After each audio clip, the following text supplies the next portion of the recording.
조상 아브라함을 이렇게 살펴보았습니다. 그래서 그가 갈대아 우르에서 하나님의 부름을 받고 출발하는 것으로 시작된다라는 얘기를 했습니다. 그런데 그것은 아브라함의 이야기로 끝나지 아니하고 그것이 우리의 이야기라는 걸 연결하기 위해서 신약 성경에서는 이제 예수님의 제자들이 예수님의 부름을 받는 그 장면을 이렇게 인도해서 중간 다리를 놓고 바로 우리에게로 연결시켰습니다. 그들이 하나님의 부름을 받고 나아갈 때 꼭 붙잡고 나가는 것이 있는데 그게 바로 약속이라는 거죠. 그래서 아브라함에게는 복이 될지라라는 말씀, 그 다음에 제자들에게는 사람을 낳는 어부가 되게 하리라라는 말씀, 그리고 모든 하나님의 백성들에게는 나는 너의 하나님이 되고 너희는 내 백성이 되리라 라고 하는 이 약속의 말씀을 꼭 잡고 가라 그랬습니다. 여기까지 정리가 되시죠? 그런데 그 약속을 붙잡고 가는 그 길, 그것은 바로 하나님께서 이루시는 길이며 또한 우리가 이루는 거다. 그래서 이제 오해하지 않는 부분이었으면 좋겠습니다. 그리고 그 과정을, 약속을 붙잡고 가는 길을 오늘부터 우리 같이 가게 될 겁니다. 자, 성경을 읽으신 분들은 이제 12장에서 아브라함이 하나님의 부르심을 받아서 이제 하란 땅을 떠나서 가나안 땅에 들어간 그 그림을 이렇게 보았는데, 그 다음을 어디로 갔는지 보셨나요? 그 다음. 제가 8절 9절 읽어드릴게요. 12장 8절 9절. 거기서 베델 동쪽 산으로 옮겨 장막을 치니 서쪽은 베델이요 동쪽은 아이라. 그가 그곳에서 여호와께 제단을 쌓고 여호와의 이름을 부르더니 점점 남방으로 옮겨갔더라. 그뿐만 아니라 그 남방에 갔더니 거기가 애굽이었고, 그 애굽에서 어떤 상황을 빚어집니까? 애굽에서 그만 바로를 만납니다. 그리고 바로 앞에 아주 정말 힘없는 자기의 모습이 들켜지고, 그런 말미암아서 자기의 아내 사라를 바로에게 이렇게 시집 보내는 그런 상황이 빚어집니다. 여러분, 이건 우리가 문자 그대로만 생각해도 부끄럽고 수치스러운 일이 아닐 수가 없습니다. 그런데 그 속에는 감추어진 진리가 있습니다. 바로 그것들을 우리가 찾아내지 못하면 난 그럴 정도는 아니야, 이러고 자기는 거기서 피해갑니다. 그래서 우리가 그 의미들을 한번 살펴볼 필요가 있는데요. 자, 거기 보니까 베델 동쪽 산으로 옮겨서 장막을 쳤다, 그런 얘기를 했습니다. 여러분, 성경 속에는요, 이 방향에 대한 것도 의미를 가지고 있어요. 동쪽? 어디죠? 에덴의 동쪽, 그 다음에 베델의 동쪽. 그건 바로 타락한 지역입니다. 사단의 세계, 타락을 의미합니다. 그리고 동쪽에서부터 서쪽으로 들어갈 땐 항상 그것을 구원의 의미로 쓰고 있는 것을 보게 됩니다. 그래서 출애굽한 이스라엘 백성들도 바로 올라가면 가나안 땅이 더욱 가까운 데 비해서 하나님은 그들을 이렇게 요단강 동쪽으로 데리고 갔다가 동쪽에서부터 서쪽으로 들어가는 그 그림을 보여주면서 그것이 바로 구원이다라고 그렇게 말씀합니다. 그런고 또 하나는 이제 남쪽입니다. 남쪽은 어떤 지역인가 하면, 동쪽에 소속을 가진 사람들이 서쪽이라고 하는 세상 속에 살면서 그 신앙의 연단을 받는 것, 그걸 표시할 때 남쪽이라는 방향을 정하고 있는 걸 우리가 발견하게 됩니다. 그렇습니다. 그래서 물론 우리가 이렇게 살펴보는 지도를 보아도 그들이 남쪽으로 갔더니 거기에 애굽이 있는 것 사실입니다. 그럼에도 불구하고 우리는 그 애굽에 들어간 그 상황 자체를 그들이 신앙의 연단으로 연결시킬 수가 있게 될 것입니다. 그렇습니다. 성경 속의 동쪽은 타락의 땅을 상징하는 것이고요. 서에서부터 동으로 들어가는 것은 구원을 상징하는 것이고요. 그런 하나님의 백성들이 신앙의 여정, 연단의 과정을 거칠 때 거길 남쪽이라는 말로 표현한 것입니다. 자, 다시 그러고 나서 이제 8절과 9절을 보시면 영의 눈이 열려서 본 것입니다. 어디서 영의 눈이 열렸을까요? 하나님의 부르심을 받자. 그죠? 하나님의 부르심을 받는다는 그 말은 그에게 하나님의 생명이 들어간 것이고 하나님의 음성을 듣고 출발한 상태인데, 그걸 갖다가 영의 눈이 열렸다 그러는 것입니다. 그러자 그는 자기가 소속이 어딘지를 보게 됐고, 그리고 지금 어디에 살고 있는지를 보게 된 것입니다. 본래의 소속은 베델입니다. 하나님의 집입니다. 말씀의 곳입니다. 떡집입니다. 그런가 하면은 지금 그는 동쪽 산, 타락의 땅에 머무르고 있는 것임을 깨달아 알게 되고, 거기서 하나님의 부르심을 받아 연단의 과정, 옛사람을 벗어버리고 새 사람을 입는 과정 가운데 있는 것을 발견하게 되는 것입니다. 그렇습니다. 신앙의 출발을 하고 나면 자기의 소속이 어딘지 분명해져야 됩니다. 그리고 자기가 살고 있는 삶의 현장이 어딘지 분명하게 보여져야 됩니다.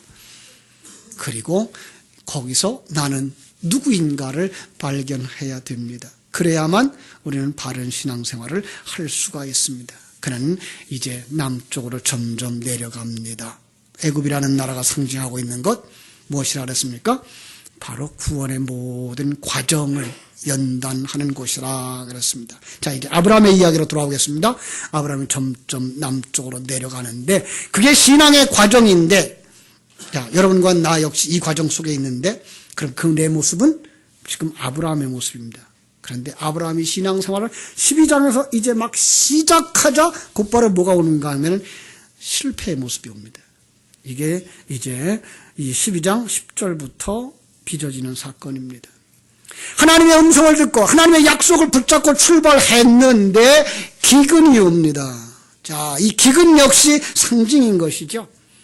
기근, 무엇이 없는 것이 기근입니까? 양식이 없는 것이 기근입니다. 예, 성경 속의 양식을 얘기할 땐 두 가지 의미를 다 가지고 있습니다. 하나는 육신의 양식, 그리고 하나는 영의 양식. 아브라함의 이야기 속에서는 육신의 양식이라고 보는 그림을 볼 수가 있습니다. 그러나 성도들에게 필요한 것은 영의 양식. 영의 양식이 부족하면 그곳에서 시험이 오고, 그때는 실패하게 되는 그런 모습을 우리가 여기서 발견하게 되는 것입니다. 신앙생활을 시작하는 많은 사람들의 생각, 이제 우리가 예수 믿으니까 하나님의 백성이 됐다고 하니까 이제부터는 하나님이 우리와 함께해서 승리하겠지, 멋있는 세상이 펼쳐지겠지라고 생각하는데 그래서 실패를 합니다. 사람들은 이 영적인 세계를 전혀 알지 못하는 어리석은 것입니다. 우리도 그렇습니다. 이 세상에 갓 태어났습니다. 그 갓 태어난 애기 보고 마라톤 경기를 하라 그러는 사람은 없습니다. 우리 과거에는 우리 어린아이들이 이렇게 학원에, 유치원에 보내기도 못할 때는 태권도 학원에 보냈는데 6살짜리가 태권도 학원에 갔습니다. 그래서 도복을 하나 얻어 입고 돌아오자 옆집의 아저씨가 딱 보더니, 야, 너 태권도 배우는구나. 너 얘하고 싸워봐. 그러고 한 10살쯤 많은 애를 딱 붙여놓는 그 그림. 세상엔 그러진 않죠. 그런데 영적 세계는 곧바로 그렇습니다. 우리가 하나님의 생명을 요만큼 받아서 갓 태어났는데 삶의 현장으로 탁 나가는 순간 백전불굴의 골리앗 같은 사단이 우리를 덮쳐오는 겁니다. 바로 이 장면입니다. 아브라함이 고향을 떠나서 나그네 길로 가고 있어요. 이것도 위험한데 그 주변이 바로라고 하는 아주 무시무시한 힘을 가진 그가 다가오는 겁니다. 여러분, 이 싸움의 실패를 우리는 세상의 싸움의 실패라고만 보면 안 됩니다. 여러분, 여기서 우리가 기억해야 될 것, 아브라함이 언약을 성취하기 위해서 누구를 지켜야 됩니까? 사례를 지켜야 됩니다. 그런데 대적이 너무 강하기 때문에 아브라함은 사례를 거기에다 시집 보냅니다. 이 그림을 잘 보시면은 여러분들 속에 생명이 없음으로 말미암아, 생명이 너무 작기 때문에 여러분이 세상과 짝하는 그림입니다. 여기까지 연결되십니까? 우리는 세상 속에 나가서 믿음으로 살려고 하지만 내 안에 예수 생명이 너무 작아. 진리의 말씀이 너무 없어. 싸우는 것은 도저히 생각도 못하는 겁니다. 오히려 그들의 세력에 의해서 먹혀지는 것, 그들에게 시집가는 것입니다. 그들과 짝하고 사는 것입니다. 참으로 이 아브라함 쥐구멍이라고 있으면 도망가고 싶었을 겁니다. 그런데 감사한 것은 이 과정은, 우리 신앙생활은 우리 홀로 걸어가는 것이 아니라 누가 함께 하십니까? 하나님이 함께 하십니다. 믿습니까? 예, 전능하신 그 하나님, 모든 것을 아시는 그 하나님이 우리와 함께 하심을 믿습니다. 물론 싸움은 우리가 해야 됩니다. 그러나 우리가 패하고 망하도록 내버려 두지 않는 것입니다. 왜냐하면 그 속에 하나님의 생명, 자기의 생명이 들어와 있기 때문에 그렇습니다. 우리를 하나님의 아들로 삼아주셨기 때문에 그렇습니다. 그래서 하나님이 개입을 하는데 그게 12장 17절입니다. 여호와께서 아브라함의 아내 사레의 일로 바로와 그 집에 큰 재앙을 내리셨다 그랬습니다. 자, 바로가 혼비백산해가지고 아브라함을 불렀습니다. 네가 어찌하여 그를 네 아내라고 말하지 않았느냐? 네 아내가 여기 있으니 데려가라. 얼굴이 빨개졌습니다. 아내를 데리고, 그리고 그 바로가 준 소유물까지 챙겨가지고 돌아옵니다. 어디로 돌아옵니까? 그가 베델로 돌아옵니다. 이게 우리들의 한 주간의 삶입니다. 예배하고 하나님 말씀 듣고 감격하고 하나님 의지하여 힘을 얻었습니다. 그리고 삶의 현장으로 탁 나가니까 여러분, 우리는 세상 속에서 그냥 얻어 터지는 겁니다. 지금은 성가대 가운으로 다 가려서 안 보이지만 상처투성이잖아요. 매맞았고 넘어졌고 무릎이 깨졌고, 그죠? 매주일 예배를 통해서 언약의 말씀을 가지고 이 언약대로 될 거야 라고 나가는데 교회 문을 나서는 순간 우리 앞에 닥친 골리앗을 보게 되는 것입니다. 우리 앞에 닥친 바로를 만나게 되는 것입니다. 설교를 듣는 시간은 30분. 그것도 반은 졸고 들어서 비몽사몽간에 알아들은 것 한마디 두마디밖에 없는데 일주일 동안 168시간 동안 영상으로, 음성으로, 감각으로 막 내려 쏘는 그 사단의 폭격 앞에 우린 정말 생명이 어디 갔나, 예수 생명이 어디 갔나 하고 넘어지고 오히려 그들과 짝해서 그들 속에서 살고 있는 우리의 모습. 그런데 여러분 속에 그나마 하나님의 생명이 있어서 이 주일 하나님 전으로 올라오신 겁니다. 하나님의 은혜를 입은 자들입니다. 그렇습니다. 아브라함이 이 과정을 어떻게 통과합니까? 그가 올라갑니다. 어디로? 베델로 올라갑니다. 예, 베델 하나님의 집입니다. 양식이 풍성한 곳입니다. 시편 23편 말씀대로 인용하자면 하나님의 목자가 되셨고 우리는 그 앞에 양으로서 그 푸른 초장으로 맑은 물가로 인도하심을 받는 바로 그곳입니다. 그런데 또 하나 여기서 자기의 모습을 또 들키게 됩니다. 그게 바로 13장 3절입니다. 그가 네게브에서부터 길을 떠나 베델에 이르며, 거기 멈췄으면 좋겠는데 베델과 아이 사이에 장막을 쳤습니다. 네. 베델은 하나님 소속이라고 그랬고, 네. 동쪽은 어디라고요? 네, 타락한 세상이라고요. 우리가 하나님의 백성이라고 하는 이름은 가졌는데 삶의 스타일 그 자체가 뭐라고요? 세상과 다름이 없더라고요. 이겁니다. 왜 그렇게 된다고요? 거기에 꼴이 없기 때문에 그렇습니다. 자, 꼴이 없어서 말썽이 일어납니다. 롯의 양과 아브라함의 양, 그리고 롯의 가축의 목자와 롯의 가축의 목자가 서로 다툽니다. 자, 이건 마땅한 겁니다. 우리 속에 옛사람과 새사람의 싸움처럼 우리는 질투하고 싸우게 되어져 있습니다. 그때 어떻게 해야 될 것입니까? 아브라함은 8절 롯에게 이렇게 말합니다. 야, 우리 한 가족이다. 내 목자나 서로 다투게 하지 말자. 내 앞에 온 땅이 있지 않냐? 나를 떠나가라. 네가 좌하면 나는 우하고 네가 우하면 나는 좌하리라. 문자 그대로만 보고 세상적인 인간관계적인 면으로만 보면 참 잘했습니다. 그만하죠. 삼촌이 그만하죠. 성도도 그 정도는 해야 되죠. 그런데 성경에 담아준 진리의 말씀은 그 의미가 아닙니다. 여러분, 동쪽이 어디입니까? 네가 동쪽으로 가면, 네가 세상으로 가면 나는 하나님의 집에 있을 것이며, 네가 하나님의 집에 있으면 나는 세상으로 가겠다는 겁니다. 여러분, 이건 어마어마한 충격입니다. 우리는 내보내서는 안 됩니다. 여러분이 정말로 하나님의 생명의 눈이 열려 있다면 내 가족을 그렇게 나누어 버릴 수는 없습니다.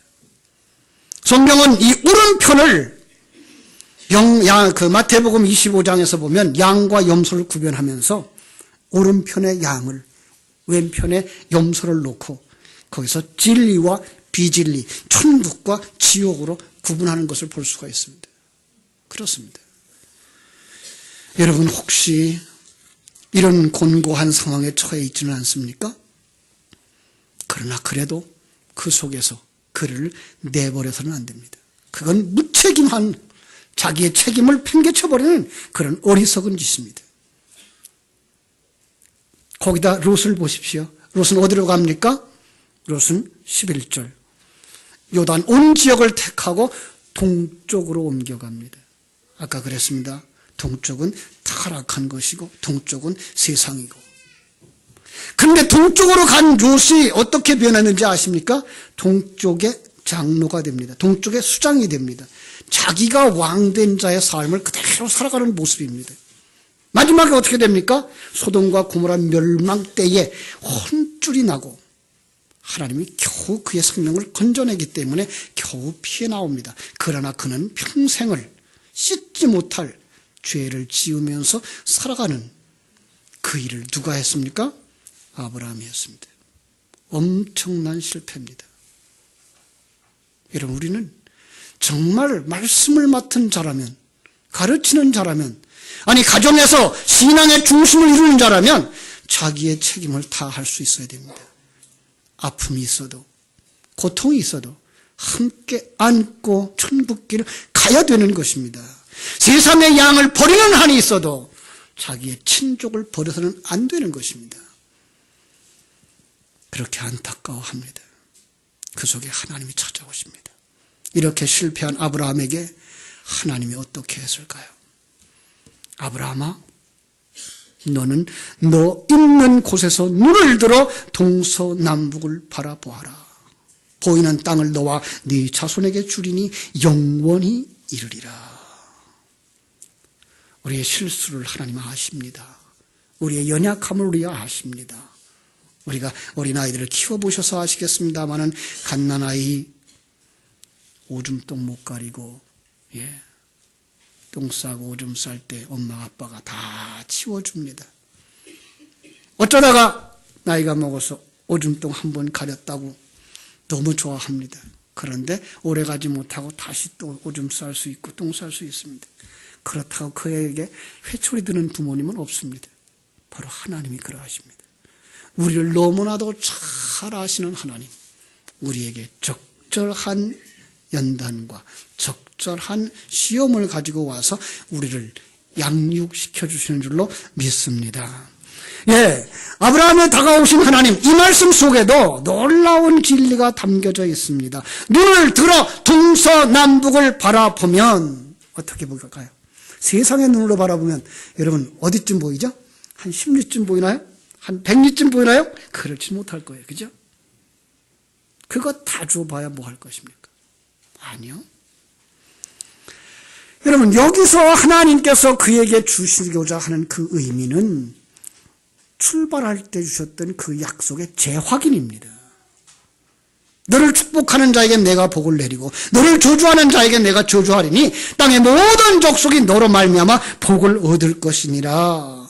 그런데 그 언약을 세상의 눈으로 보지 말아야 됩니다. 눈을 들어보셔야 됩니다. 사람은 무엇을 보느냐에 따라서 어느 방향으로 가게 되어져 있습니다. 이 땅의 것, 발등에 떨어진 불만 보면 현실에 묶이게 되고 세상에 묶인 사람 되고 맙니다. 그런데요, 이 단어 속에 들어있는 진리가 있습니다. 눈이라고 하는 그 단어 속에 눈이라는 뜻도 있지만 샘물이라는 뜻도 있고 지식이라는 뜻도 있습니다.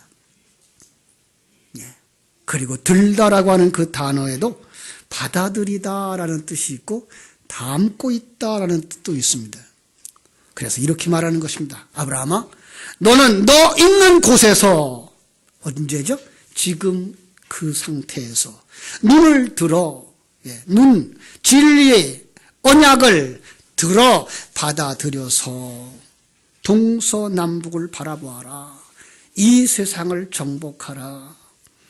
아니, 바라보아라. 그리하면 하나님이 그것을 정복하게 하리라. 사도행전 1장 8절의 말씀 아닌가요? 오직 성령이 너에게 임하시면 너희가 권능을 받고 예루살렘과 온 유다와 사마리아와 땅끝까지 이르러 내가 너를 증인되게 하리라. 천국 백성으로 완성시켜서 내가 머무는 그곳에서 너를 보는 그들이 복을 얻게 되게 하리라. 그렇습니다. 그래서 이런 말씀을 주시는 겁니다. 15절. 보이는 땅을 내가 너와 네 자손에게 주리니 영원히 이르리라. 여러분, 이걸 글자 그대로 말한다면 보는 그 땅, 시간과 공간 세계 속에서 어떻게 영원히 소유할 수 있습니까? 이것도 영원이라고 하는 단어는 이 시간과 공간 속에서 사용할 만한 언어가 아닙니다. 왜죠? 이 시간과 공간은 어느 순간에 없어질 것입니다. 하나님이 자기 백성을 다 만들고 나면 이 시간과 공간 세계는 사단과 함께 쓰레기통에 쳐넣고 말 것입니다. 하나님의 백성들을 만드는 도구로 사용하고 있기 때문인 것이죠. 그럼 영원히 있는 그곳은 어디죠? 그게 천국입니다. 그래서 그 땅을 너와 네 자손에게 주는데 그것을 영원히 누릴 것, 그 영원히 누릴 곳, 그곳은 바로 가나안이 아닌 천국이었던 것을 우리는 알 수가 있습니다. 여러분, 생각해 보세요. 하나님이 약속을 해서 이 땅에서 너희들이 영원히 살 거야, 영원히 그 땅을 차지할 거야 그랬는데 가나안 땅에 들어간 이스라엘 백성들이 그 땅을 영원히 차지했습니까? 아니에요. 그렇다면 하나님은 말씀해놓고 인간들이 변하면 그 약속도 파기해버리거나 개별시키는 하나님이신가요? 아니십니다. 그분은 전능자입니다. 우리 모든 자들을 아십니다. 우리의 연약함도 아시고 강팍함도 아시고 부족함도 아시는 그분. 그럼에도 불구하고 하나님이 은혜를 입혀며 이 약속을 주신 것은 우리를 하나님이 그렇게 만들어 천국 백성으로 삼아서 하늘나라로 데려가시겠다라고 하는 언약이 거기에 들어있는 것입니다. 이 땅에 살아가는 그 과정이 바로 우리의 그 강팍하고 자기 중심적인 그 인생들을 무너뜨리는 자기 부인의 과정이며 그 자기 부인의 과정을 십자가 길로 가고 있는 것입니다. 거기서 주님이 중심이 되셔서 우리를 같이 멍에 메고 가는 그 길에 주님께서 우리를 부르시고 계시다는 사실을 믿습니다. 그래서 여기서 또다시 하나 말씀 생각할 수 있는 건 아브라함과 그 후손에게 주리라 하신 말씀, 그 자손에게 주리라 하신 말씀 속에 그 자손은 아브라함의 아들 이삭이나 야곱이나 요셉, 이스라엘만 이야기하고 있는 것 아닙니다. 갈라디아서 3장 6절로 9절을 한번 참고해 보시기 바랍니다. 갈라디아서 3장 6절 이렇게 말합니다. 아브라함이 하나님을 믿음에 그것을 그에게 의로 정하셨다 함과 같으리냐. 그런즉 믿음으로 말미암은 자들은 아브라함의 자손인 줄 알지어다. 보이십니까? 누가 아브라함의 자손이라고요? 그분이 아브라함이 믿음의 조상인즉 믿음을 가진 자들은 다 아브라함의 자손이라라고 말씀하는 것입니다. 8절 말합니다. 또 하나님이 이방을 믿음으로 말미암아 의로 정하실 것을 성경이 미리 알고 먼저 아브라함에게 복음을 전하되 모든 이방인이 너로 말미암아 복을 받으리라 하였느니라. 그러므로 믿음으로 말미암은 자는 믿음이 있는 아브라함과 함께 복을 받느니라. 여기 함께라는 말 동참하다는 말이고요. 똑같은 복을 받는다고 하는 것을 의미하는 것입니다. 신앙생활을 아브라함이 하나님의 상급을 받을 때에 우리 모두 다 그 안에서 하나님의 상급을 받게 되는 줄로 믿습니다. 우리가 바울 서신에서 보면 바울 사도는 이런 말을 했습니다. 경기하는 자가 여럿이 달려갈지라도 상을 받는 자는 누구다? 몇 사람이다? 한 사람. 누굴까요? 예수 그리스도입니다. 그렇습니다. 여러분, 그 예수 그리스도와 같은 상을 받으려면, 같은 면류관을 받으려면 어떻게 됩니까? 예, 그 안에 들어가야 됩니다. 예수 안에 들어가야 됩니다. 바로 아브라함의 후손들이라는 말 자체가 아브라함이 거쳐갔던 그 과정을 거쳐서 완성되어져 가는 그 모습 속에 있는 자들, 그들이 아브라함의 후손이며 그들에게 이 영원히 누릴 그 땅을 주시겠다고 약속하신 줄로 믿습니다. 말씀을 정리합니다. 신앙생활을 출발하면서 우리는 잘 해보려고 노력하지만 믿음이 없어서, 진리의 말씀이 없어서, 하나님의 생명이 없어서 쉽게 넘어집니다. 이 말은 세상의 일에 실패한다는 말이 아니고 영적인 삶을 살고자 하는 그것이 실패한다는 말입니다. 내가 주님이 아니고 하나님이 주님이다라는 그 고백을 하는 데 있어서 실패한다는 말입니다. 그래서 하나님의 뜻을 저버리고 내 생각과 내 판단대로 행하려고 하는 그 욕망들이 그때그때 일어나는 걸, 그걸 갖다가 실패했다고 말하는 것입니다. 한 걸음 더 나아가서 아예 포기해버리고 세상 사람들의 가치관과 세상 사람들의 삶의 스타일을 그대로 살아가는 걸, 그걸 바로와 결혼했다라고 말하는 것입니다. 그런데 하나님이 거기 찾아오십니다. 이게 은혜입니다. 하나님이 우리를 이끌어서 베델로 인도하시고 하나님의 나라로 인도해 주실 줄로 믿습니다. 오셔서 언약의 말씀으로 다시 확인시켜 주시는 것입니다. 내가 너를 부를 때에 이렇게 약속하지 않았느냐? 내가 너를 부를 때에 이런 비전을 주지 않았느냐? 내가 너를 부를 때에 이런 목표를 정해주지 않았느냐? 여러분, 그 지정하신 목표, 하나님 주신 그 복을 암송하며 살아갑니까? 되새김질하며 살아갑니까? 그게 능력이 되셨습니까? 그러지 못하다면 여러분들은 또다시 실패하고 또다시 넘어질 것입니다. 그래서 강단은 항상 그 이야기를 여러분들에게 전해줌으로 말미암아 다시금 회복하고 다시금 언약의 말씀을 붙잡고 그리고 주님과 함께 그 길을 걸어가게 만들어 주어야 하는 것입니다. 성도는 그때 다시 일어나 눈을 들어서 언약의 말씀을 붙잡고 예배하는 삶으로 나아가는 것입니다. 우리는 결코 예배를 쉬는, 예배를 빼먹는 게으름 속으로 빠지지 말아야 합니다. 18절 말합니다. 아브라함이 장막을 옮겨서 헤브론에서 여호와의 단을 쌓았더라. 여호와를 위하여가 아니라 여호와의 단을 쌓는 것입니다. 자기를 제물로 드려서. 그런데 그 단 속에 이후에 밝혀지겠습니다마는 창세기 22장에 누가 드려집니까? 이삭, 그 아들, 그 후손이 들어갑니다. 예수 그리스도가 아브라함을 대신해서 죽어주는 자리에 들어가고, 아니 그 이삭을 대신해서 어린 양이 그 제단에 올려지게 되는 것입니다. 이것이 은혜 받은 자들의 삶, 그리스도 안에서 완성되어지는 약속인 것을 우리는 볼 수가 있습니다. 이렇게 한 걸음 한 걸음 일주일마다, 매주마다, 매 시간마다 나와서 진리의 말씀을 들으시는 여러분, 어린아이가 하루하루 엄마의 젖을 먹으면서 지나는 동안 하루하루가 다르게 자라고 몸을 뒤치고 기고 일어나 앉고 걷다가 뛰는 것처럼 우리 신앙도 무럭무럭 자라나 하나님을 기쁘시게 하는 믿음의 삶으로 완성되어질 줄로 믿습니다. 넘어졌습니까? 실패했습니까? 실수했습니까? 거기 주저앉아 있지 마시고 일어서십시오. 눈을 들어서 동서남북을 바라다 보십시오. 하나님이 여러분들을 도와주실 것입니다. 우리 14절 한번 같이 읽고 마치겠습니다. 따라합니다. 너는 눈을 들어 너 있는 곳에서 동서남북을 바라보라. 보이는 땅을 내가 너와 네 자손에게 주리니 영원히 이르리라. 기도하겠습니다. 하나님 우리 아버지, 아브라함이 하나님의 은혜를 입은 가운데에 본토 친척 아비집을 떠났지만 그가 간 곳은 바로가 큰 힘을 가지고 잡아먹으려고 덤벼드는 애굽이었습니다.